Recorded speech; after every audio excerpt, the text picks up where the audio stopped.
भारतीय संविधान का निर्माण हुआ था तो संविधान में केवल 8 ही अनुसूचियां थी। लेकिन धीरे धीरे समय की मांग के अनुसार भारतीय संविधान में कुछ संशोधन किए गए हैं और उन संशोधन के साथ भारतीय संविधान की जो अनुसूचियां थीं उनकी संख्या 8 से बढ़कर 12 हो गई। मतलब 4 और संशोधन के साथ अनुसूचियों को जोड़ा गया। ठीक है, तो हम लोग उनके बारे में भी बात करेंगे। वैसे मैंने आपको पहले भी बता रखा है कि कौन सी अनुसूची किस संविधान संशोधन के अंतर्गत जोड़ी गई है, तो वो चीज़ आपको याद होगी। फिलहाल चलिए यहाँ पर हम लोग अनुसूचियों की बात करते हैं और उससे संबंधित जो भी महत्वपूर्ण क्वेश्चन होंगे उनको भी हम लोग ट्रिक के माध्यम से याद करेंगे, क्योंकि यहाँ पर और भी ऐसे क्वेश्चन हैं जो कि अलग से बनते हैं। तो देरी ना करते हुए चलिए शुरू करते हैं। पहला अनुसूची 1, जिसमें वर्णन है भारत राज्य और संघ के रूप में, यानी जो भारत है वह राज्यों का क्या है, एक संघ है।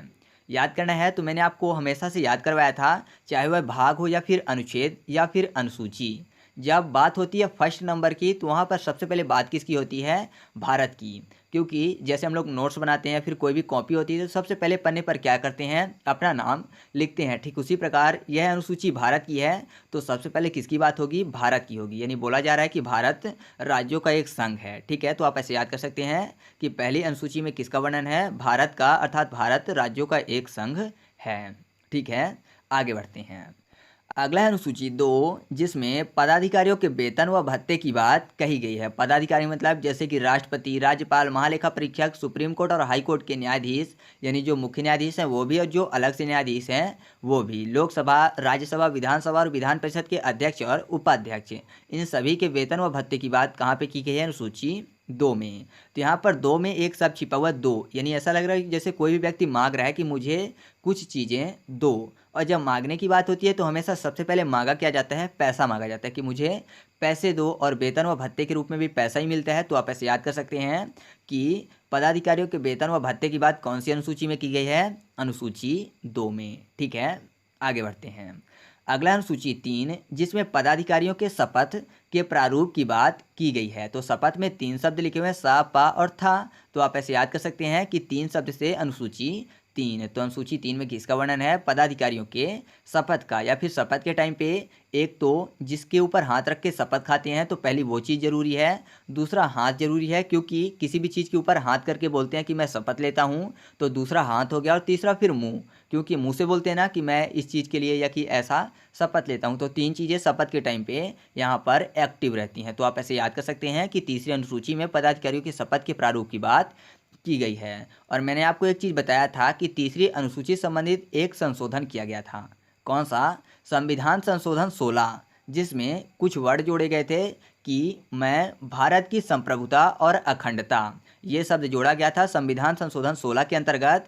और यह संशोधन कब किया गया था, तो यह संशोधन किया गया था 1963 में। ठीक है, और मैंने आपको ये पहले भी याद करवाया है। तो चलिए आगे बढ़ते हैं। अगला अनुसूची 4, जिसमें राज्यसभा के स्थानों यानी सीटों के आवंटन की बात कही गई है। तो यहाँ पर सीटों की आवंटन की बात, सीट यानी, तो सीट में एक शब्द लिखा हुआ है सीट करना, सीट यानी बैठना, या फिर सीट से भी ले सकते हैं कि सीट कोई भी चेयर, ऐसा। तो चेयर में 4 शब्द छिपा हुआ है, चेयर 4। तो आप ऐसे याद कर सकते हैं कि अनुसूची 4 में किसका वर्णन है, राज्यसभा के स्थानों यानी सीटों के आवंटन का, क्योंकि सीट में सब छिपा हुआ है सीट, सीट यानी बैठना भी होता है, और बैठते हैं ज़्यादातर चेयर में, तो चेयर में 4 शब्द छिपा हुआ है, और चेयर में 4 पैर भी होते हैं। ठीक है, आगे बढ़ते हैं। अगला अनुसूची 5, जिसमें अनुसूचित क्षेत्र और अनुसूचित जनजाति क्षेत्रों के प्रशासन के नियंत्रण के बारे में बात की गई है। साथ ही अनुसूची 6 में असम, मेघालय, त्रिपुरा और मिजोरम राज्य के जनजाति क्षेत्र के प्रशासन के बारे में बात की गई है। मतलब दोनों में प्रशासन की बात की गई है, लेकिन 5 में जो है वह अनुसूचित क्षेत्र और अनुसूचित जनजाति के प्रशासन के बारे में, लेकिन 6 में असम, मेघालय, त्रिपुरा और मिजोरम राज्य के जनजाति क्षेत्र के प्रशासन के बारे में बात की गई है। मतलब यहाँ पर 6वें नंबर पे 4 राज्य मुख्य रूप से देखे गए हैं, लेकिन बात किसकी की गई है, वही प्रशासन की। तो अगर प्रशासन को थोड़ा सा तोतले शब्द में पढ़ें तो एक शब्द मिलेगा पचाछन, प्रशासन, पचाछन, और पचाछन में सब छिपा हुआ है 5 और 6। तो आप ऐसे याद कर सकते हैं कि अनुसूची 5 और अनुसूची 6 में किसका वर्णन है, प्रशासन का। पहला अनुसूचित क्षेत्र और अनुसूचित जनजाति क्षेत्रों के प्रशासन के बारे में और उनके नियंत्रण के बारे में अनुसूची 5 में, और अनुसूची 6 में असम, मेघालय, त्रिपुरा और मिजोरम राज्य के जनजाति क्षेत्र के प्रशासन के बारे में। ठीक है, तो आप इन दोनों को याद रखिएगा। आगे बढ़ते हैं। अगला है अनुसूची 7, जिसमें संघ सूची, राज्य सूची और समवर्ती सूची की बात कही गई है। तो यहाँ पर 7 में एक शब्द छिपा हुआ है, साथ। साथ, साथ। और संघ सूची में एक शब्द लिखा हुआ है संघ, तो संघ में एक शब्द छिपा हुआ है संघ। संघ, संघ। तो संघ का मतलब क्या होता है कि किसी के साथ रहना। बोलते हैं ना कि वह उसके संग गया है, मतलब वह किसी के साथ गया है। तो साथ से सात यानी अनुसूची 7 और संघ से संघ सूची। तो आप ऐसे याद कर सकते हैं कि अनुसूची 7 में किसका वर्णन है? संघ सूची, राज्य सूची और समवर्ती सूची का। ठीक है। और मैं आपको बता दूं कि संघ सूची की संख्या कितनी है। तो संघ सूची में जो भी चीज़ें हैं उनकी संख्या है 100। राज्य सूची में जो भी विषय शामिल हैं उनकी संख्या है 61 और समवर्ती सूची में जो भी विषय शामिल हैं उनकी संख्या है 52। कई बार एग्जाम में पूछा जाता है कि संघ सूची में कितने विषय शामिल हैं, तो आप इन चीज़ों को याद रखिएगा। संघ सूची में 100 विषय, राज्य सूची में 61 विषय और समवर्ती सूची में 52 विषय। ठीक है, आगे बढ़ते हैं। अगला है अनुसूची 8, जिसमें संविधान की भाषाओं की बात की गई है। आपको पता है कि वर्तमान में संविधान में 22 भाषाएं शामिल हैं, लेकिन जब संविधान का निर्माण हुआ था तो संविधान में केवल 14 भाषाएं ही शामिल थी। कौन कौन सी? असमिया, बांग्ला, गुजराती, हिंदी, कन्नड़, कश्मीरी, मराठी, मलयालम, उड़िया, पंजाबी, संस्कृत, तमिल, तेलुगु और उर्दू। ये 14 भाषाएं संविधान के निर्माण के समय शामिल थी, लेकिन वर्तमान में 22 हो गई हैं, अर्थात संशोधन करके 8 और भाषाओं को जोड़ा गया है। फिलहाल हम लोग पहले याद करते हैं कि 8वीं अनुसूची में वर्णन किसका है। तो भाषा का है, यानी लैंग्वेज का है। और अगर आप देखें तो लैंग्वेज में कितने वर्ड हैं? 8 वर्ड। कौन कौन से? LANGUAGE, मतलब कितने हो गए? 8 हो गए। ठीक है, LANGUAGE 8 वर्ड हैं। तो आप ऐसे याद कर सकते हैं कि 8वीं अनुसूची में लैंग्वेज यानी भाषा जोड़ा गया है। और मैंने आपको बताया कि पहले संविधान के निर्माण के समय 14 भाषाएं थी और अब 22 हो गई हैं। तो वह कौन कौन से संशोधन किए गए जिनके अंतर्गत भाषाएं बढ़ी हैं? तो सबसे पहला संशोधन किया गया था 21वां संशोधन, जो कि 1967 में किया गया था और उसमें सिंधी भाषा जोड़ी गई थी। ठीक है, तो फिर 14 भाषाएं हो गई थी। उसके बाद 71वां संविधान संशोधन 1992 में किया गया था, जिसमें 3 भाषाएं जोड़ी गई, कोंकणी, मणिपुरी और नेपाली। तो 3 और हो गई, 15 3 18 भाषा। उसके बाद 92वें संविधान संशोधन किया गया, जो कि 2003 में किया गया। इसमें 4 भाषाएं जोड़ी गई, बोडो, डोगरी, मैथिली और संथाली। तो 18 4 22। तो इस तरह से 3 संशोधन के जरिए 22 भाषाएं की गई। ठीक है, तो चलिए अब आगे बढ़ते हैं। अगला अनुसूची 9, जिसमें भूमि सुधार संबंधी प्रावधान किए गए। याद करना है, तो भूमि सुधार की बात हो रही है, यानी यहाँ पर भूमि की बात की गई है। और आपने एक वर्ड सुना होगा भूमि से संबंधित कि नींव, है ना। भूमि यानी जब भी भूमि पे घर बनाते हैं तो क्या करते हैं? नींव मजबूत करते हैं, यानी नींव का सुधार करते हैं। तो नींव से हो जाएगा 9, नींव 9। तो 9 से अनुसूची 9। ठीक है, तो आप ऐसे याद कर सकते हैं कि अनुसूची 9 में किसका वर्णन है? भूमि सुधार संबंधी प्रावधान का। क्योंकि जब घर बनाते हैं तो पहले भूमि में सुधार करते हैं, यानी उसमें नींव डालते हैं और फिर घर बनाते हैं। ठीक है, और मैं आपको बता दूं कि पहले संविधान में 8 अनुसूचियां थी और संशोधन के जरिए ही 4 और अनुसूचियां जोड़ी गई, यानी 9वीं, 10वीं और 11वीं और 12वीं जो अनुसूचियां हैं ये संशोधन के जरिए जोड़ी गई। जो 9वीं अनुसूची है वह संविधान संशोधन 1 के अंतर्गत 1951 में जोड़ी गई थी। ठीक है, अगला अनुसूची 10, जिसमें दल बदल से संबंधित प्रावधान की बात कही गई है। तो याद करना आसान है, क्योंकि दल 10 दोनों एक दूसरे से मैच करते हैं। अगर थोड़ा सा देखें तो दल 10 10 दल दोनों आपको अगर ऑप्शन में दिखेगा तो आप कंफर्म कर लोगे। तो आप ऐसे याद कर सकते हैं कि 10वीं अनुसूची में क्या वर्णन है? दल बदल से संबंधित प्रावधान का। और मैं आपको बता दूं कि जो 10वीं अनुसूची है वह संविधान संशोधन 52 के अंतर्गत जोड़ी गई है। ठीक है, यानी 10वीं अनुसूची कब जोड़ी गई है? संविधान संशोधन 52 के अंतर्गत। साथ ही मैं आपको बता दूं कि दल बदल से संबंधित एक संशोधन भी किया गया है। वह संशोधन किया गया था 91वें संविधान संशोधन के अंतर्गत 2003 में। तो आप इस चीज़ को भी याद रखिएगा। वैसे तो मैंने सभी संविधान संशोधन को ट्रिक के माध्यम से याद करवाए हैं, तो अगर आपने उन वीडियो को देखा है तो फिर कोई दिक्कत नहीं है, आपको वह पहले से ही याद होगा। तो आप यहाँ पर रिवीजन कर सकते हैं मेरे बताने के द्वारा। ठीक है, तो चलिए आगे बढ़ते हैं। अगला है अनुसूची 11, जिसमें पंचायत का वर्णन है। याद करना है, तो पंचायत में एक शब्द छिपा हुआ है, पंच आयत। ठीक है, यानी 5 और आयत की बात कही गई है। और यहाँ पर अनुसूची 11 में एक शब्द छिपा हुआ है, ग्यार। ठीक है, 11 गियर की बात की गई है। और आपको पता है कि पहले तो नॉर्मल सा 4 गियर होते थे बाइक में, लेकिन अब 5 गियर वाली बाइक भी आती हैं, है ना। मतलब पहले 4 गियर हुआ करते थे, लेकिन अब अपडेट करके 5 गियर कर दिए गए हैं। तो 5 से पंचायत और गियर से 11। तो आप ऐसे याद कर सकते हैं कि अनुसूची 11 में किसका वर्णन है? पंचायत का। ठीक है। और मैं आपको बता दूं कि अनुसूची 11 जोड़ा कब गया था, तो यह 73वें संविधान संशोधन के अंतर्गत 1993 में जोड़ा गया था। ठीक है। आगे बढ़ते हैं। अगला है अनुसूची 12, जिसमें नगर पालिका का वर्णन है। नगर पालिका की बात हो रही है, तो यहाँ पर नगर पालिका में एक शब्द लिखा हुआ है नगर, और 12 में एक शब्द छिपा हुआ है बाहर। बाहर यानी बोलते हैं ना कि जब गांव के लोग कहीं बाहर जाते हैं कमाने के लिए, तो बोलते हैं कि मैं बाहर जा रहा हूँ, यानी नगर जा रहा हूँ या कि अपने क्षेत्र से बाहर जा रहा हूँ। तो बाहर से 12 अर्थात अनुसूची 12। और नगर को जाते हैं, है ना, गांव से नगर को जाते हैं कमाने के लिए, तो आप ऐसे याद कर सकते हैं कि अनुसूची 12 में वर्णन है नगर पालिका का। और मैं आपको बता दूं कि नगर पालिका से संबंधित जो अनुसूची 12 है, यह संविधान संशोधन 74 के अंतर्गत 1993 में जोड़ी गई थी। ठीक है। तो आप इस चीज को भी याद रखिएगा। सबसे पहले मैं आपको बता दूं कि भारतीय संविधान में वर्तमान में कुल 22 भाग हैं, लेकिन अगर संख्या के आधार पर देखें, मतलब गिनती करें, तो हमको 25 भाग मिलेंगे। जैसे कि 4 का बढ़ गया, फिर उसके बाद 9 का, 9 खा और 14 का, ये बढ़ गए। लेकिन आप देख रहे होंगे कि ये 4 बढ़े हैं। ठीक है। लेकिन 22 मैंने बताया, तो 22 4 26 हो जाएगा। लेकिन जो भाग 7 है ना, तो उसको हटा दिया गया है, निरस्त कर दिया गया है, जिस कारण से 26 की जगह गिनने के आधार पर कितने हो गए हैं? 25 हो गए हैं। ठीक है। तो ऑप्शन में अगर 25 होता है तो सही जवाब वही होगा। तो चलिए अब हम लोग एक एक करके देख लेते हैं कि कौन से भाग में किस चीज़ का वर्णन है। सबसे पहले बात कर लेते हैं भाग 1 की। इसमें वर्णन है संघ एवं उसके राज्य क्षेत्र की, और इसमें अनुच्छेद आता है 1 से लेकर 4 तक। तो यहाँ पर जो अनुच्छेद है, इसको मैं आपको बाद में बताऊंगा कि कैसे याद करना है। फिलहाल ये देखते हैं कि किस भाग में किस चीज़ का वर्णन है। तो 1 की बात हो रही है, आपको पता है कि भारत का संविधान है, तो सबसे पहले यही बात होगी कि भारत की भूमि कितनी है, या फिर भारत में कौन कौन से राज्य हैं, जैसे कि हमेशा होता है, चाहे वह अनुच्छेद की बात हो या फिर अनुसूची की बात हो। ठीक है। हालांकि कहीं कहीं ये लिखा हुआ मिल जाएगा कि भारत राज्यों का एक संघ है, तो एक ही चीज़ है, यहाँ पर लिखा हुआ है संघ और उसका राज्य क्षेत्र, और कहीं कहीं लिखा होता है कि भारत राज्यों का एक संघ है। तो एक याद करने की जरूरत नहीं है, क्योंकि भारत के संविधान की बात हो रही है, तो भारत की ही संपत्ति और जमीन की बात होगी। ठीक है। तो यहाँ पर लिखा हुआ है संघ और उसका राज्य क्षेत्र। तो आगे बढ़ते हैं। अब बात कर लेते हैं भाग 2 की।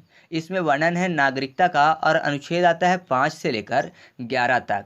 तो आप देख रहे होंगे जैसे कि पिक में कि जो नाग है कैसे दिख रहा है? 2 की तरह दिख रहा है ना। जो नाग है 2 की तरह दिख रहा है। तो 2 से आपको याद आ जाएगा भाग 2, और नाग से नागरिकता। तो याद रखिएगा भाग 2 में किस चीज़ का वर्णन है? नागरिकता का। ठीक है।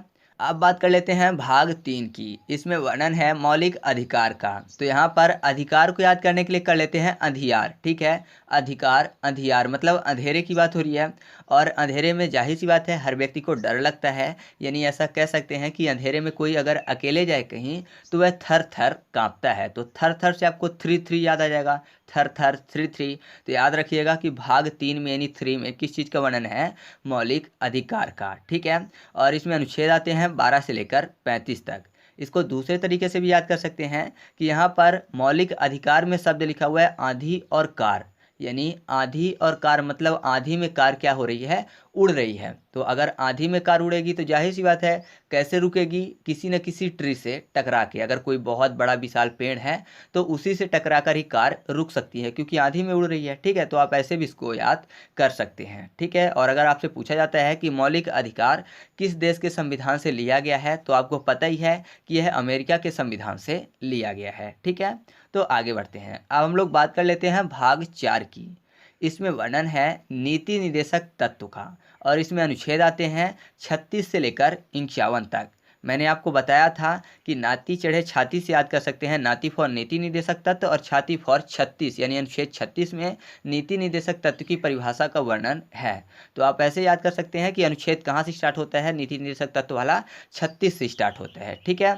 तो यहाँ पर अगर भाग याद करना है 4, तो नीति को कर लेते हैं नीति, यानी नींद की बात हो रही है, और 4 को कर लेते हैं चोर। तो आपको पता है ज़्यादातर चोर घर में कब घुसते हैं? जब सभी लोग नींद में होते हैं, यानी सो जाते हैं। तो नींद फॉर नीति यानी नीति निदेशक तत्व, और चोर फॉर 4। तो याद रखिएगा भाग 4 में किस चीज़ का वर्णन है? नीति निदेशक तत्व का वर्णन है। ठीक है, और जो नीति निर्देशक तत्व है वह किस देश के संविधान से लिया गया है? तो वह लिया गया है आयरलैंड के संविधान से। ठीक है, तो आप इस चीज़ को भी याद रखिएगा कि नीति निर्देशक तत्व को आयरलैंड के संविधान से लिया गया है, और जो मौलिक अधिकार था उसको लिया गया था अमेरिका के संविधान से। तो आगे बढ़ते हैं। अब बात कर लेते हैं भाग 4 का की। इसमें वर्णन है मूल कर्तव्य का, और इसके अंतर्गत एकमात्र अनुच्छेद आता है, वह है 51 का। ठीक है, मैं आपको बता दूं जो कि मूल कर्तव्य है वो लिया गया था रूस के संविधान से। ठीक है, और इसको भारतीय संविधान में कब जोड़ा गया था? तो जोड़ा गया था 1976 में 42वें संविधान संशोधन के अंतर्गत, यानी 42वां संविधान संशोधन किया गया था मूल कर्तव्य से संबंधित। काफ़ी एग्जाम में पूछा गया क्वेश्चन है, तो आप इस चीज़ को याद रखिएगा। ठीक है, तो यहाँ पर देखिए 4 का की बात हो रही है। ठीक है, भाग 4 का की बात हो रही है, और उसमें वर्णन है मूल कर्तव्य का। तो इससे पहले जब 4 याद किया हम लोगों ने, भाग 4, तो उसमें मैंने आपको बताया कि चोर कब घुसते हैं? जब ज़्यादातर लोग नींद में होते हैं। तो जाहिर सी बात है चोर को पकड़ने का कर्तव्य किसका होता है? पुलिस का। ठीक है, यानी चोर अगर चोरी करके चला गया, लोग नींद में हैं, तो चोर को पकड़ने का कर्तव्य किसका होता है? पुलिस का। तो कर्तव्य से मूल कर्तव्य, और चोर को बोला मैंने तो चोर को फॉर 4 का। तो याद रखिएगा 4 का, यानी भाग 4 का में किस चीज़ का वर्णन है? मूल कर्तव्य का। और मैंने आपको बता ही दिया कि ये लिया गया था रूस के संविधान से, और भारतीय संविधान में जोड़ा गया 42वें संविधान संशोधन के अंतर्गत 1976 में। ठीक है, तो आगे बढ़ते हैं। अब हम लोग बात कर लेते हैं भाग 5 की। इसमें वर्णन है संघ का। ठीक है, और इसमें अनुच्छेद आते हैं 52 से लेकर 151 तक। तो यहाँ पर संघ की बात हो रही है, मतलब यूनियन की बात हो रही है। यूनियन से एक मिलता जुलता शब्द है ओनियन। Union, onion. ओनियन मतलब क्या होता है? प्याज। प्याज, 5 दोनों आपको शब्द मिल जाएंगे। तो आप ऐसे याद रखिएगा कि भाग 5 में किस चीज़ का वर्णन है? यूनियन का, यानी संघ का। एक और तरीका है याद करने का इसका मेरे पास, कि अगर आप 5 को इंग्लिश में पढ़ेंगे तो क्या होगा? 5। तो 5 को कर लीजिए वाइफ। ठीक है, और फिर शब्द लिखा हुआ है संघ। तो आपने देखा होगा जब शादी होती है तो हस्बैंड का नाम लिखा होता है, फिर संघ लिखा होता है, फिर वाइफ का नाम लिखा होता है। ठीक है, हस्बैंड का नाम, फिर संघ, फिर वाइफ। तो वाइफ फॉर 5, और संघ से आपको याद आ जाएगा कि भाग 5 में संघ का वर्णन है। ठीक है, तो आप ऐसे भी इस चीज़ को याद कर सकते हैं। उम्मीद है आपको याद रहेगा। तो चलिए आगे बढ़ते हैं। अब हम लोग बात कर लेते हैं भाग 6 की। इसमें वर्णन है राज्य का, और इसमें अनुच्छेद आता है 152 से लेकर 237 तक। तो यहाँ पर राज्य में एक आसानी से शब्द आपको मिल जाएगा, राज। ठीक है, राज्य, राज। तो आपको पता है अगर कोई राज्य की बात हो तो उसको छिपाया जाता है, ना कि दूसरों से शेयर किया जाता है। ठीक है, यानी जो राज की बात होती है उसको छिपा लिया जाता है। तो छिपाने में आपको 6 शब्द मिल जाएगा, यानी 6। तो याद रखिएगा भाग 6 में किस चीज़ का वर्णन है? राज्य का वर्णन है, यानी स्टेट का वर्णन है। ठीक है, तो आगे बढ़ते हैं। अब हम लोग बात कर लेते हैं भाग 7 की। ये जो भाग 7 है ना, तो इसमें आता था अनुच्छेद 238, लेकिन इसको निरस्त कर दिया गया है, यानी इसको हटा दिया गया है। तो अगर आपको याद करना है कि भाग 7 को निरस्त कर दिया गया है, तो यहाँ पर निरस्त में लास्ट में शब्द मिल जाएगा आपको सत। सत फॉर 7, यानी भाग 7 को निरस्त कर दिया गया, अर्थात हटा दिया गया है। ठीक है, यानी इसी के साथ जो अनुच्छेद 238 था वो भी हटा दिया गया था। तो आप इस चीज़ को याद रखिएगा। अब हम लोग बात कर लेते हैं भाग 8 की। इसके अंतर्गत वर्णन है संघ और राज्य क्षेत्र का, यानी संघ का भी और राज्य का भी। इससे पहले हम लोगों ने देखा कि भाग 5 में संघ की बात की गई है और भाग 6 में राज्य की बात की गई है, लेकिन जो भाग 8 है ना, तो इसमें दोनों की बात की गई है, यानी जो संघ है और राज्य है दोनों के क्षेत्र की बात की गई है। और इसमें अनुच्छेद आते हैं 239 से लेकर 242 तक। ठीक है, तो याद करना आसान है क्योंकि यहाँ पर संघ और राज्य दोनों के क्षेत्र की बात हो रही है। तो आप देख रहे हैं, मान लीजिए एक ये गोल गोल जो स्थान बना हुआ है ये संघ का क्षेत्र है। ठीक है, और ये जो बगल में गोल गोल स्थान बना हुआ है ये मान लीजिए राज्य का क्षेत्र है। ठीक है, एक संघ का क्षेत्र हो गया बड़ा सा, और राज्य की अगर बात करेंगे तो राज्य का भी कोई ना कोई थोड़ा सा क्षेत्र होगा। तो संघ और राज्य के जो क्षेत्र हैं दोनों देखने में कैसे लग रहे हैं? 8 की तरह लग रहे हैं अगर दोनों को मिला दिया जाए, क्योंकि यहाँ पर दोनों की बात हो रही है और इससे पहले अलग अलग भी बात हुई थी, दोनों की बात हो रही है, तो दोनों को मिला दिया तो दोनों देखने में 8 की तरह लग रहे हैं। तो आप ऐसे याद रखिएगा कि जो भाग 8 है उसमें किसका वर्णन है? संघ और राज्य क्षेत्र का। ठीक है, तो आगे बढ़ते हैं। अब हम लोग बात कर लेते हैं भाग 9 की। इसमें वर्णन है पंचायतों का, और इसमें अनुच्छेद आता है 243 और 243 का से लेकर 243 अड़ा तक। तो याद करना आसान है, क्योंकि यहाँ पर जो पंचायत शब्द लिखा हुआ है, अगर इसका संधि विच्छेद करें तो शब्द हमको मिलेगा पंच जोड़ आयत, यानी पंच प्लस आयत। तो पंच यानी पाँच, और आयत में कितने कोने होते हैं? चार कोने। ठीक है, तो पाँच और चार मिलके कितना हो गया? 9। तो याद रखिएगा भाग 9 में किस चीज़ का वर्णन है? पंचायत का वर्णन है। और मैं आपको बता दूं कि इसको संविधान संशोधन 73 के अंतर्गत भारतीय संविधान में जोड़ा गया था। किस वर्ष जोड़ा गया था? तो वो जोड़ा गया था 1992-93 में। एक चीज़ मैं आपको और बता दूं कि अगर आपने अभी तक हमारी भारतीय संविधान के महत्वपूर्ण संशोधन वाली वीडियो को नहीं देखा है तो आप उस वीडियो को देख लीजिएगा, क्योंकि उस वीडियो में मैंने आपको सभी भारतीय संविधान के महत्वपूर्ण संशोधन को ट्रिक के माध्यम से याद करवाया है। और उस वीडियो में लगभग 1.5 लाख से ज़्यादा व्यू भी हैं, तो वह बताता है कि वीडियो बहुत ही ज़्यादा अच्छी है। ठीक है, तो आप उस वीडियो को ज़रूर देखिएगा, उसकी लिंक मैं आपको डिस्क्रिप्शन में दे दूंगा। तो चलिए आगे बढ़ते हैं। अब हम लोग बात कर लेते हैं भाग 9 का की। इसमें वर्णन है नगर पालिका का, और इसमें अनुच्छेद आता है 243 ता से लेकर 243 यच तक। ठीक है, तो इसको याद करना आसान है, क्योंकि यहाँ पर देखिए नौ का शब्द लिखा हुआ है, और एकमात्र ऐसा शब्द है नगर पालिका जिसमें स्टार्टिंग में ना फॉर नौ हो जाएगा और लास्ट में का शब्द लिखा हुआ है, यानी नौ का, नगर पालिका। तो याद रखिएगा नौ का में किस चीज़ का वर्णन है? नगर पालिका का, क्योंकि स्टार्टिंग में ना फॉर नौ लिखा हुआ है और लास्ट में का लिखा हुआ है, यानी नौ का में इस चीज़ का वर्णन है। और मैं आपको बता दूं कि इसको भारतीय संविधान के अंतर्गत 74वें संविधान संशोधन के अंतर्गत जोड़ा गया था। ठीक है, किस संविधान संशोधन के अंतर्गत नगर पालिका को जोड़ा गया था भारतीय संविधान में? 74वें संविधान संशोधन के अंतर्गत 1992-93 में। ठीक है, तो आगे बढ़ते हैं। अब हम लोग बात कर लेते हैं भाग 9 खाकी। इसमें वर्णन है सहकारी समितियों का, और इसमें अनुच्छेद आता है 243 एज से लेकर 243 एन तक। ठीक है, तो यहाँ पर सहकारी को कर लेते हैं सरकारी।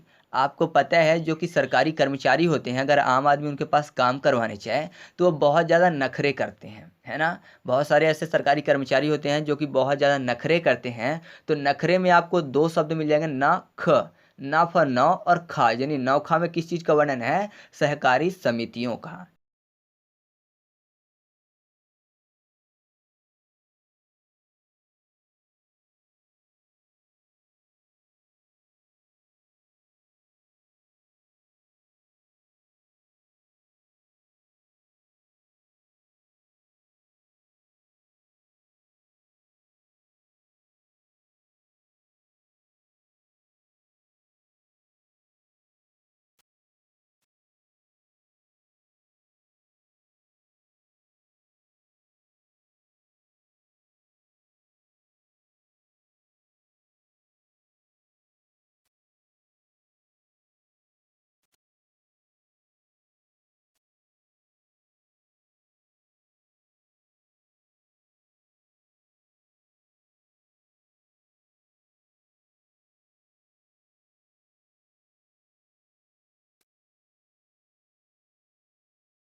सबसे पहले बात कर लेते हैं संविधान संशोधन 1 की, जिसमें संविधान में 9वीं अनुसूची को जोड़ा गया। ये जो संविधान संशोधन है यह किया गया था सन 1951 में। ठीक है, पहला संविधान संशोधन 1951 में किया गया था। तो यहाँ पर देखिए, पहले की बात हो रही नहीं, फर्स्ट बात हो रही है, और 9वीं अनुसूची में शब्द लिखा हुआ है नवी। नवी मतलब नए की बात हो रही है। तो नया संविधान संशोधन मतलब पहला संविधान संशोधन। ठीक है, पहला किया गया तो जाहिर सी बात है नवा है, नवा फॉर नौ यानी 9वीं अनुसूची को जोड़ा गया। तो याद रखिएगा, संविधान संशोधन 1 के अंतर्गत क्या काम किया गया है, 9वीं अनुसूची को जोड़ा गया है। अब इसके बाद है संविधान संशोधन 7, जिसके अंतर्गत भाषाई आधार पर राज्यों का पुनर्गठन किया गया था। ये जो 7वां संविधान संशोधन है ये किया गया था सन 1956 में। ठीक है, तो देखिए याद करना कितना आसान है। यहाँ पर 7वें में शब्द लिखा हुआ है सात। सात मतलब साथ की बात हो रही है। और साथ हम कैसे रहेंगे, जब हमारी भाषा एक दूसरे के समझ में आएगी। मतलब जो चीज़ें मैं बोलूँ आप समझ जाओ और जो चीज़ें आप बोलो मैं समझ जाऊँ, तब तो हम दोनों साथ में रह सकते हैं। लेकिन अगर ऐसा हो कि मैं जो भी आपको बता रहा हूँ वो आपके समझ में ना आए, तो जाहिर सी बात है आप चैनल पर नहीं रहोगे। ठीक है, मतलब साथ में आप तभी रहोगे जब आपको मेरी भाषा समझ में आएगी। तो भाषा से भाषाई आधार पर राज्यों का पुनर्गठन और साथ फॉर सात। तो याद रखिएगा, संविधान संशोधन 7 के अंतर्गत क्या काम किया गया, भाषाई आधार पर राज्यों का पुनर्गठन किया गया। ठीक है, आगे बढ़ते हैं। अगला जो महत्वपूर्ण संविधान संशोधन है वह है संविधान संशोधन 10। इसके अंतर्गत दादर नगर हवेली को केंद्र शासित प्रदेश का दर्जा दिया गया। मैं आपको बता दूं कि इससे पहले जो दादर नगर हवेली था वह पुर्तगालियों के अधीन था। ठीक है, और उन्हीं से मुक्त कराकर सन 1961 में इसको भारत में केंद्र शासित प्रदेश का दर्जा दिया गया। तो याद करना आसान इसलिए है क्योंकि यहाँ पर एक शब्द लिखा हुआ है नगर के बाद हवेली। हवेली मतलब राजा महाराजा की हवेली या फिर किलों की बात हो रही है। ठीक है, हवेली राजा महाराजा लोगों के पास होती है, और राजा महाराजा के कौन होते हैं, दास होते हैं। बहुत सारे दास दासियां भी होते हैं ना, तो दास फॉर 10। तो याद रखिएगा, संविधान संशोधन 10 के अंतर्गत क्या किया गया था, दादर नगर हवेली को केंद्र शासित प्रदेश का दर्जा दिया गया था। यह संशोधन कब किया गया था, तो ये किया गया था सन 1961 में। एक चीज मैं आपको यहाँ पर क्लियर कर दूं कि अगर आप संविधान संशोधन के वर्ष को अलग से याद करना चाहते हैं तो उसकी ट्रिक पहले से अपलोड है। ठीक है, और साथ ही साथ संविधान के सभी महत्वपूर्ण अनुच्छेदों की ट्रिक भी अपलोड है। संविधान के भाग, संविधान की अनुसूची, संविधान के स्रोत, सभी को मैंने आपको बहुत ही फनी तरीके से याद करवाया है। तो उनकी लिंक मैं आपको डिस्क्रिप्शन बॉक्स में दे दूंगा और साथ ही साथ कमेंट में भी पिन करके दे दूंगा। ठीक है, तो आप वहाँ से उन वीडियो को देख सकते हैं। तो चलिए इस वीडियो को आगे शुरू करते हैं। अब हम लोग बात कर लेते हैं 12वें संविधान संशोधन की। इसके अंतर्गत जो दमनदीप है उसको भारत में केंद्र शासित प्रदेश का दर्जा दिया गया। ये जो 12वां संविधान संशोधन है ये किया गया था सन 1962 में। तो याद करना आसान है क्योंकि दमन में एक शब्द लिखा हुआ है दामन। दामन समझते हैं ना, दामन फैला के मांगना, ऐसी वाली चीज़ की बात कर रहा हूँ। और 12 में शब्द लिखा हुआ है बड़ा। ठीक है, 12 बड़ा, तो दामन किसके सामने फैलाते हैं, हमेशा बड़ों के सामने, या फिर ऐसा समझिए कि जो बड़ा इंसान होता है वो गरीब उसके सामने ही दामन फैलाते हैं। ठीक है,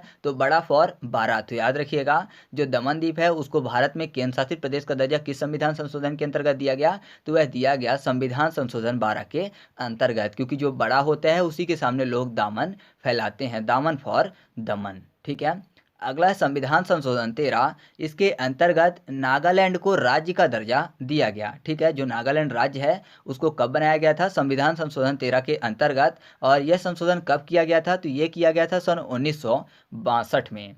तो यहाँ पर देखिए नागालैंड में शब्द क्या लिखा हुआ है, नाग गला, नागालैंड। ठीक है, नाग गला, तो नाग और गला शब्द लिखा हुआ है। तो नाग और गले से हमेशा शिव जी याद आते हैं क्योंकि नाग उनके ही गले पर रहते हैं, है ना। नाग किसके गले पर रहते हैं, शिव जी। और आपको पता है जो शिव जी हैं वह एक ही ऐसे देव हैं जो कि त्रिनेत्रधारी हैं, बाकी कोई देव नहीं है जो 3 नेत्र वाले हों। तो शिव जी एकमात्र ऐसे देव हैं जो कि त्रिनेत्रधारी हैं या फिर त्रिशूल धारण करते हैं। तो एक और त्रिनेत्र फॉर 1 और 3 यानी 13। तो याद रखिएगा, संविधान संशोधन 13 के अंतर्गत नाग और गले से यानी नागालैंड राज्य को दर्जा दिया गया था। ठीक है, तो चलिए आगे बढ़ते हैं। अब हम लोग बात कर लेते हैं संविधान संशोधन 14 की। इसके अंतर्गत पांडुचेरी को केंद्र शासित प्रदेश का दर्जा दिया गया और यह संविधान संशोधन किया गया था सन 1963 में। तो यहाँ पर देखिए पांडुचेरी में एक शब्द लिखा हुआ है पद। पद मतलब क्या होता है, पैर। ठीक है, पद यात्रा बोलते हैं ना, तो पैर से यात्रा। तो पद को फुट भी बोलते हैं, फुट मतलब पैर भी होता है, तो फुट से आपको याद आ जाएगा 14 फुट।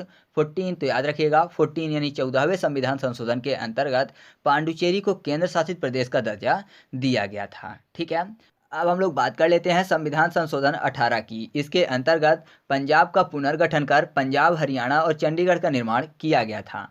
तो यहाँ पर देखिए, ये जो संविधान संशोधन था ये किया गया था सन 1966 में। तो पंजाब में एक शब्द लिखा हुआ है जॉब, ठीक है, जॉब की बात हो रही है। और यहाँ पर संशोधन 18 की बात यानी 18 की बात। तो आपको पता है ज़्यादातर जॉब जो है गवर्नमेंट जॉब ऐसी निकलती हैं जो कि 18 साल से ऊपर की होती हैं, मतलब मिनिमम 18 एज होनी चाहिए, ठीक है, उसके लिए अप्लाई करने के लिए। तो आप ऐसा समझ सकते हैं कि ज़्यादातर जॉब ऐसी होती हैं जिसके लिए उम्र कितनी होनी चाहिए, कम से कम 18 साल। तो जॉब से पंजाब और 18 से आपको याद आ जाएगा संविधान संशोधन 18। तो याद रखिएगा संविधान संशोधन 18 के अंतर्गत सन 1966 में पंजाब का पुनर्गठन किया गया था। ठीक है, अब हम लोग बात कर लेते हैं संविधान संशोधन 21 की। इसके अंतर्गत संविधान की 8वीं अनुसूची में 15वीं भाषा के रूप में सिंधी भाषा को जोड़ा गया। यानी 8वीं अनुसूची में जब संविधान का निर्माण हुआ था तब केवल 14 ही भाषाएं थी और 15वीं भाषा को 21वें संविधान संशोधन के अंतर्गत जोड़ा गया था। हालांकि अगर अब की बात करें तो अब 8वीं अनुसूची में 22 भाषाएं हैं। 71वें संविधान संशोधन और 92वें संविधान संशोधन के अंतर्गत कुछ और भाषाओं को जोड़ा गया है, तो उनको आज हम लोग आगे ही बात कर लेंगे ट्रिक से। ठीक है, तो चलिए इसको याद करते हैं। तो यहाँ पर देखिए सिंधी में एक शब्द लिखा हुआ है सिद्धि, सिद्धि प्राप्त करने की बात हो रही है। ठीक है, सिद्धि मतलब शक्तियाँ। और 21 में शब्द लिखा हुआ है एक ईस, 21 तो आपको पता है जो सिद्धियाँ होती हैं वो किससे प्राप्त होती हैं, एक ईश यानी ईश्वर से प्राप्त होती हैं। जैसे राक्षस लोग हुआ करते थे, रावण की बात कर लें, ठीक है, या फिर कुंभकर्ण की, मेघनाथ की, किसी की बात कर लें, तो सब भगवान को सिद्ध करके रखते थे। ठीक है, एक ईश को सिद्ध करके रखते थे, उनसे ही ताकत लेते थे। तो सिद्ध से आपको याद आ जाएगा सिंधी भाषा और एक ईश से 21। तो याद रखिएगा 21वें संविधान संशोधन के अंतर्गत सन 1967 में सिंधी भाषा को संविधान के 8वीं अनुसूची में जोड़ा गया था। ठीक है, आसान है ना। तो चलिए आगे बढ़ते हैं। अब हम लोग बात कर लेते हैं संविधान संशोधन 22 की। ये जो संविधान संशोधन है ये किया गया था सन 1969 में और इसके अंतर्गत असम से अलग करके एक नया राज्य मेघालय बनाया गया था। ठीक है, यानी मेघालय को राज्य का दर्जा संविधान संशोधन 22 के अंतर्गत दिया गया था। तो इसको याद करना तो बहुत ही आसान है, क्योंकि यहाँ पर देखिए 22 में एक शब्द लिखा हुआ है बारिश, 22 बारिश, और मेघालय में शब्द लिखा हुआ है मेघ, मेघ मतलब बादल की बात है। तो आपको पता है कि बारिश कौन करते हैं, बादल करते हैं। ठीक है, यानी मेघ करते हैं, तो मेघ फॉर मेघालय और बारिश फॉर 22। तो याद रखिएगा मेघालय को राज्य का दर्जा कब दिया गया था, संविधान संशोधन 22 के अंतर्गत। आसान है ना, क्योंकि बादल क्या करते हैं यानी मेघ क्या करते हैं, बारिश करते हैं, तो बारिश से 22। अब हमारे सामने जो अगला संविधान संशोधन है वह है संविधान संशोधन 26। इसके अंतर्गत भूतपूर्व देशी राज्यों के शासकों की विशेष उपाधि एवं प्रीवी पर्स को समाप्त कर दिया गया था। यह जो संविधान संशोधन है यह किया गया था सन 1971 में। तो यहाँ पर देखिए जो देशी शासक थे यानी राजा थे उनके प्रीवी पर्स को समाप्त कर दिया गया था और उपाधियों को समाप्त कर दिया गया था। तो जाहिर सी बात है कि अगर ऐसा किया जाएगा तो उनकी छवि को नुकसान होगा, जो भी उनके राज्य में उनकी छवि बनी हुई है उसको नुकसान होगा। क्यों, क्योंकि उनकी उपाधियों को और प्रीवी पर्स को समाप्त कर दिया गया है, तो छवि को नुकसान होगा। तो छवि फॉर 26। तो याद रखिएगा 26वें संविधान संशोधन के अंतर्गत क्या किया गया था, जो कि भूतपूर्व देशी राज्य के शासक थे उनकी विशेष उपाधि और प्रीवी पर्स को समाप्त किया गया था। ठीक है, आगे बढ़ते हैं। अब हम लोग बात कर लेते हैं संविधान संशोधन 36 की। तो ये जो संविधान संशोधन 36 था यह किया गया था सन 1975 में और इसके अंतर्गत सिक्किम को भारत का 22वां राज्य बनाया गया था। ठीक है, तो यहाँ पर देखिए सिक्किम में शब्द लिखा हुआ है सिक्का, यानी पैसे रुपए वाले सिक्के की बात हो रही है, और 36 में शब्द लिखा हुआ है क्षति मतलब नुकसान। तो अगर कोई भी व्यक्ति किसी का नुकसान कर देता है यानी क्षति कर देता है, जाहिर सी बात है उसकी भरपाई कैसे करता है, पैसे से करता है यानी सिक्के से करता है। तो सिक्का फॉर सिक्किम और क्षति से 36। तो याद रखिएगा 36वां संविधान संशोधन जो कि 1975 में किया गया था उसके अंतर्गत क्या किया गया था, सिक्किम को भारत का राज्य का दर्जा दिया गया था। ठीक है, तो आगे बढ़ते हैं। अब हम लोग बात कर लेते हैं संविधान संशोधन 42 की। यह संविधान संशोधन किया गया था 1976 में और इसके अंतर्गत संविधान में मौलिक कर्तव्य को जोड़ा गया था। ठीक है, और मैं आपको बता दूं कि इस संविधान संशोधन को जो है लघु संविधान के नाम से भी जाना जाता है। तो यहाँ पर देखिए 42 में शब्द लिखा हुआ है बैलिस, यानी बैल की बात हो रही है। ठीक है, और मूल कर्तव्य में कार शब्द लिखा हुआ है। तो पहले के टाइम पे कार या फिर अदर व्हीकल नहीं होते थे, तो लोग किसकी सवारी करते थे, बैलगाड़ी की सवारी करते थे। ठीक है, तो दोनों तरफ व्हीकल की बात हो रही है, एक तरफ बैलगाड़ी वाले व्हीकल, दूसरी तरफ कार की बात। तो याद रखिएगा 42वें संविधान संशोधन के अंतर्गत क्या जोड़ा गया था, मूल कर्तव्य को जोड़ा गया था। ठीक है, इस टाइम पे जो प्रधानमंत्री थी भारत की, कौन थी, इंदिरा गांधी थी। ठीक है, ये भी कभी कभी एग्जाम में क्वेश्चन पूछा जाता है और ज़्यादातर इसका वर्ष पूछा जाता है कि ये जो 42वां संविधान संशोधन है ये कब किया गया था। तो याद रखिएगा इस चीज़ को, और इसको लघु संविधान के नाम से जाना जाता है। ये चीज़ मैंने आपको पहले भी बता दी है। अब हम लोग बात कर लेते हैं संविधान संशोधन 44 की। तो ये संविधान संशोधन सन 1978 में किया गया था और इसके अंतर्गत संपत्ति के अधिकार को कानूनी अधिकार का दर्जा दिया गया था। ठीक है, यानी संपत्ति के अधिकार जो था उसको मौलिक अधिकार से हटाकर कानूनी अधिकार बना दिया गया था। तो यहाँ पर देखिए 4(4) में एक शब्द लिखा हुआ है चोर चोर। ठीक है, 4(4) चोर चोर। तो अगर किसी भी व्यक्ति की संपत्ति चोरी हो जाएगी, ठीक है, क्योंकि यहाँ पर संपत्ति के अधिकार समाप्त हो गया, क्यों, क्योंकि संपत्ति चोरी हो गई, तो जाहिर सी बात है चोर चोर करके चिल्लाएगा और किसके पास जाएगा, कानून के पास जाएगा अपनी संपत्ति को वापस लेने। तो याद रखिएगा संविधान संशोधन 44 के अंतर्गत क्या किया गया था, संपत्ति के अधिकार को मौलिक अधिकार से हटाकर इसको कानूनी अधिकार का दर्जा दे दिया गया था। ठीक है, और इसको अनुच्छेद 300 का में जोड़ दिया गया था। ये भी कभी कभी पूछा जाता है, तो आप इसको भी याद रखिएगा। अब हम लोग बात कर लेते हैं संविधान संशोधन 52 की। ये जो संविधान संशोधन 52 है इसको 1985 में किया गया था। ठीक है, और इसके अंतर्गत संविधान में 10वीं अनुसूची को जोड़ा गया था। इससे पहले मैंने आपको बताया था 9वीं अनुसूची के बारे में, जो कि संविधान संशोधन 1 के अंतर्गत जोड़ी गई थी। ठीक है, मैंने आपको बताया था नवी अनुसूची है, नई फॉर एक, यानी नई तो है तो पहली बार, तो याद रखिएगा उस चीज़ को। और यहाँ पर जो 9वीं के बाद 10वीं अनुसूची जोड़ी गई थी तो वह 52वें संविधान संशोधन के अंतर्गत जोड़ी गई थी। तो 52 में 5 और 2 लिखा हुआ है ना, तो 5 गुणे 2 कर देंगे तो कितना हो जाएगा, 10, यानी 5 दूनी 10। तो 10वीं अनुसूची को कब जोड़ा गया था, संविधान संशोधन 52 के अंतर्गत। किस वर्ष, सन 1985 में। वर्तमान में अगर बात करें कि कितनी अनुसूची हैं, तो वर्तमान में 12 अनुसूचियाँ हैं। संविधान के निर्माण के समय कितनी अनुसूचियाँ थी, तो तब थी 8 अनुसूचियाँ। ठीक है, उसके बाद 9वीं जोड़ी गई सन 1951 में पहले संविधान संशोधन के अंतर्गत, और 10वीं कब जोड़ी गई, तो 1985 में 52वें संविधान संशोधन के अंतर्गत। तो चलिए आगे बढ़ते हैं। अब हमारे सामने जो अगला पॉइंट है वह है संविधान संशोधन 53। इसके अंतर्गत मिजोरम को भारतीय राज्य का दर्जा दिया गया था, और यह संविधान संशोधन जो है यह किया गया था सन 1986 में। ठीक है, तो मिजोरम में एक शब्द लिखा हुआ है माई जाओ राम। ठीक है, यानी माई क्या कह रही है, जाओ राम। तो आपने अगर रामायण देखी तो आपको पता होगा कि जो केकई थी, ठीक है, राम भगवान की कौन थी, माता थी। ठीक है, सौतेली माता, उन्होंने बोला था राम भगवान को कि जाओ राम, कहाँ जाओ, वन चले जाओ। तो राम को उन्होंने वन भेज दिया था, जिस कारण से जो दशरथ थे यानी उनके पिताजी थे राम भगवान के, वह तड़प तड़प के मर गए थे राम भगवान के वियोग में। तो तर्पण से आपको याद आ जाएगा तिरपन, तड़पन, तिरपन। ठीक है, क्यों तड़पन हुआ, क्योंकि माई ने राम को बोला राम जाओ, यानी माई बोली कि जाओ राम, तो माई जाओ राम फॉर मिजोरम। तो याद रखिएगा संविधान संशोधन 53 के अंतर्गत मिजोरम को राज्य का दर्जा दिया गया था। ठीक है, अगला संविधान संशोधन 55। ये संशोधन किया गया था सन 1986 में, यानी 53 के साथ ही, और इसके अंतर्गत अरुणाचल प्रदेश को राज्य का दर्जा दिया गया था। तो यहाँ पर देखिए अरुणाचल में शब्द लिखा हुआ है अरुण, RUN, अरुण। ठीक है, यानी रन की बात हो रही है, अरुण में रन शब्द लिखा हुआ है ना, RUN, अरुण। तो यहाँ पर रन की बात हो रही है, तो आपको पता है रन करने की अगर बात करें तो बचपन में हम बहुत ज़्यादा रन करते थे। ठीक है, लेकिन जैसे जैसे एज होती जाती है तो हम रन नहीं कर पाते। तो यहाँ पर देखिए बचपन की बात हो रही है, तो बचपन से याद आ जाएगा 55, बचपन, 55। तो याद रखिएगा 55वें संविधान संशोधन के अंतर्गत अरुणाचल प्रदेश को भारतीय राज्य का दर्जा दिया गया था। ठीक है, अब हम लोग बात कर लेते हैं संविधान संशोधन 56 की। ये जो संविधान संशोधन है इसके अंतर्गत गोवा को भारतीय राज्य का दर्जा दिया गया था, और यह संविधान संशोधन सन 1987 में किया गया था। ठीक है, तो यहाँ पर देखिए गोवा में शब्द लिखा हुआ है गो वन, गोवा, गोवन। तो अगर कोई व्यक्ति वन में जाएगा तो जाहिर सी बात है कुछ टाइम तो दिखेगा, लेकिन जैसे ही वह अंदर चला जाएगा तो वह पेड़ों के पीछे छिप जाएगा, क्योंकि वन में बहुत ज़्यादा पेड़ और झाड़ियाँ होती हैं। तो जाहिर सी बात है कुछ टाइम के बाद वह छिप जाएगा, यानी दिखना बंद हो जाएगा। तो छिपने से आपको याद आ जाएगा 56, यानी संविधान संशोधन 56। तो याद रखिएगा संविधान संशोधन 56 के अंतर्गत क्या किया गया था, तो गोवा को भारतीय राज्य का दर्जा दिया गया था, क्योंकि छिप जाएंगे अगर जाएंगे वन में, गो वन। ठीक है, तो याद रखिएगा इस चीज़ को। अब हम लोग बात कर लेते हैं अगले संविधान संशोधन की, जो है संविधान संशोधन 61।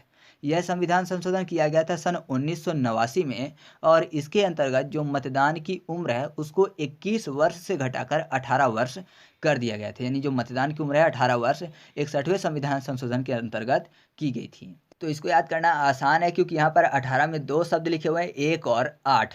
अगर 1 और 8 के बीच में मैं एक छोटा सा शब्द लिख दूँ सा, 1 8 के बीच में छोटा सा शब्द सा, तो पढ़ने में क्या हो जाएगा 61।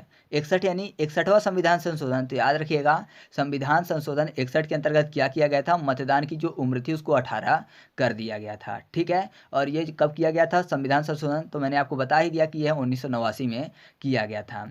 अब जो अगला संविधान संशोधन है वह है संविधान संशोधन 69, जो कि सन 1991 में किया गया था और इसके अंतर्गत दिल्ली को राष्ट्रीय राजधानी क्षेत्र यानी एनसीआर बनाया गया था।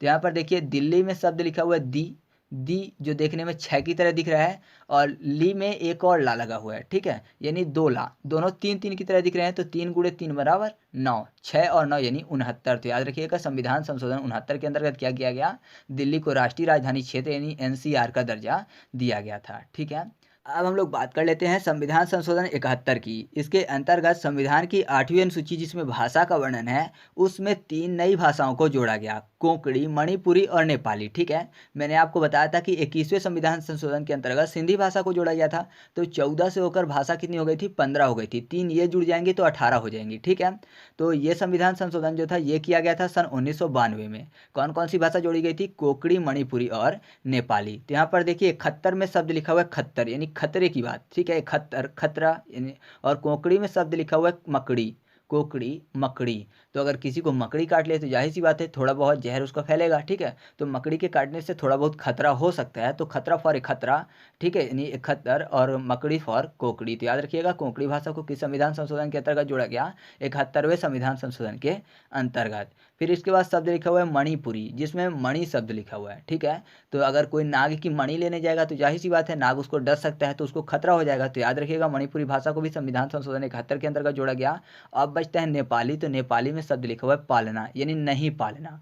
तो बोलते हैं ना कि ऐसा जीव नहीं पालना चाहिए जो हमको खुद ही नुकसान पहुंचाए। आपने सुना होगा आस्तीन में सांप नहीं पालना चाहिए क्योंकि खतरा होता है, बाद में कभी न कभी वह डस लेगा। तो आप ऐसे याद कर सकते हैं कि नहीं पालना फॉर नेपाली। तो ये भी संविधान संशोधन 71 के अंतर्गत जोड़ी गई थी। ठीक है, तो आगे बढ़ते हैं। अब हम लोग बात कर लेते हैं संविधान संशोधन 73 की। इस संविधान संशोधन के अंतर्गत संविधान की अनुसूची में 11वीं अनुसूची को जोड़ा गया था। ठीक है, 10वीं अनुसूची संविधान संशोधन 52 के अंतर्गत और 9वीं अनुसूची संविधान संशोधन 1 के अंतर्गत। उससे पहले जब संविधान का निर्माण हुआ था तो 8 अनुसूचियाँ थी। ठीक है, तो यहाँ पर जो 11वीं थी वह 73वें संविधान संशोधन के अंतर्गत जोड़ी गई थी, और ये संविधान संशोधन किया गया था सन 1992 में। तो याद करना है, तो देखिए यहाँ पर 73 में शब्द लिखा हुआ 7 और 3, साथ में पढ़ेंगे तो क्या हो जाएगा सत्ती। ठीक है, तो सत्ती में एक शब्द मिल जाएगा साथी, 7 3 साथी। साथी को क्या बोलते हैं, यारा भी बोलते हैं ना, तो यारा से आपको याद आ जाएगा 11, यारा 11। तो याद रखिएगा संविधान संशोधन 73 के अंतर्गत क्या किया गया था, 11वीं अनुसूची को जोड़ा गया था। ठीक है, अगला संविधान संशोधन 74। ये संविधान संशोधन भी 1992 में किया गया था और इसमें 12वीं अनुसूची को जोड़ा गया था। ठीक है, 73 में 11वीं को और 74 में 12वीं अनुसूची को। तो देखिए 74 में शब्द लिखा हुआ है चाहत्तर यानी चाहत की बात हो रही है, और इंसान की चाहत क्या होती है, बहुत बड़ी होती है। जैसे ये एक चाहत पूरी होती है दूसरी चाहत उत्पन्न हो जाती है, मतलब ऐसा कह सकते हैं कि चाहत जो होती है इंसान की बहुत बड़ी होती है, या फिर बड़ा होता है। तो बड़ा से आपको याद आ जाएगा 12। तो याद रखिएगा संविधान संशोधन 74 के अंतर्गत 12वीं अनुसूची को जोड़ा गया था। ठीक है, तो आगे बढ़ते हैं। अब हम लोग बात कर लेते हैं संविधान संशोधन 86 की। ये संविधान संशोधन जो है यह किया गया था सन 2002 में, और इसके अंतर्गत शिक्षा को मौलिक अधिकार का दर्जा दिया गया था और इसको 11वें कर्तव्य के रूप में शामिल कर लिया गया था। ठीक है, तो याद करना आसान है। यहाँ पर देखिए 8 और 6 लिखा हुआ है, तो 8 और 6 को कर लेते हैं अंगूठा छाप। अंगूठा में 8 शब्द आपको मिल जाएगा। ठीक है, क्योंकि यहाँ पर शिक्षा की बात हो रही है, शिक्षा को मौलिक अधिकार बनाया गया। इससे पहले लोग क्या थे, कम शिक्षित यानी अंगूठा छाप थे। तो अंगूठा में 8 शब्द भी मिल जाएगा और छाप में 6 भी मिल जाएगा। ठीक है, अंगूठा छाप 8 और 6। तो याद रखिएगा संविधान संशोधन 86 के अंतर्गत क्या किया गया, शिक्षा को मौलिक अधिकार का दर्जा दिया गया, जिससे कि लोग अब अंगूठा छाप ना रहें। ठीक है, तो याद करने के लिए काफ़ी है। तो चलिए आगे बढ़ते हैं। अब हम लोग बात कर लेते हैं संविधान संशोधन 92 की। इस संविधान संशोधन के अंतर्गत संविधान की 8वीं अनुसूची में कुछ और भाषाओं को जोड़ा गया। ठीक है, वो 4 भाषाएं थी। कौन कौन सी थी? तो वह थी बोडो, डोगरी, मैथिली और संथाली, क्योंकि इससे पहले 18 हो गई थी। 15वीं भाषा कौन सी थी? सिंधी, 21वें संविधान संशोधन के अंतर्गत जोड़ी गई थी। उसके बाद 71वें संविधान संशोधन के अंदर 15 के बाद 16, 17, 18 यानी कोंकणी, मणिपुर और नेपाली को जोड़ा गया था। 18 के बाद, ठीक है, ये 4 भाषाएं हो गई संविधान संशोधन 92 वाली। कौन कौन सी? बोडो, डोगरी, मैथिली और संथाली। तो संविधान में भाषाओं की संख्या कितनी हो गई? 22 हो गई। तो इनको याद करते हैं। इससे पहले मैं आपको बता दूं कि संविधान संशोधन जो 92 है वह किया गया था सन 2003 में, ठीक है। तो इन चारों भाषाओं को याद करने के लिए देखिए, तो बोडो में एक शब्द लिखा हुआ है बोर्ड, डोगरी में शब्द लिखा हुआ है डिग्री, यानी बोर्ड परीक्षा किसी ने दी तो उसको डिग्री मिली, ठीक है। और फिर मैथिली और संथाली में थाली शब्द लिखा हुआ है। थाली मतलब ऐसा समझिए कि पैसे, रुपए या फिर हीरे जवाहरात से भरी हुई थाली। तो कोई व्यक्ति था, उसने क्या किया कि जो बोर्ड परीक्षा होती है ना उसकी डिग्री थाली के दम पर लिया। मतलब ऐसा समझिए कि पैसे रुपए देकर बोर्ड परीक्षा की डिग्री ली थी। तो जाहिर सी बात है, अवैध डिग्री है तो वह बैन हो सकती है। तो बैन से आपको याद आ जाएगा 92 यानी 92। तो संविधान संशोधन 92 के अंतर्गत क्या किया गया दोस्तों? बोडो, डोगरी, मैथिली, संथाली भाषा को जोड़ा गया था और इसी के साथ संविधान में 22 भाषाएं हो गई थी, ठीक है। तो चलिए आगे बढ़ते हैं। अब हम लोग बात कर लेते हैं संविधान संशोधन 96 की।